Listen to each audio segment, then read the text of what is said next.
चलो नजरानाए वफा पेश करें, इस आशियानाए दिल वतन के लिए। जो देश के दर पे हुए अगियार की तरह, डट जाओ उनके सामने दीवार की तरह।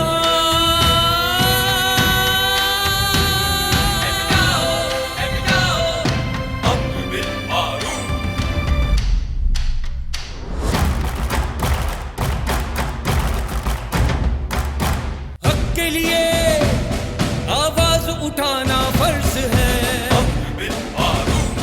वो अम्र बिल मारूफ की ललकार की तरह।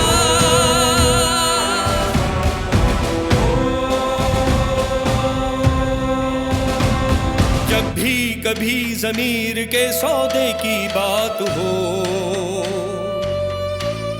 डट जाओ तुम हुसैन के इनकार की तरह।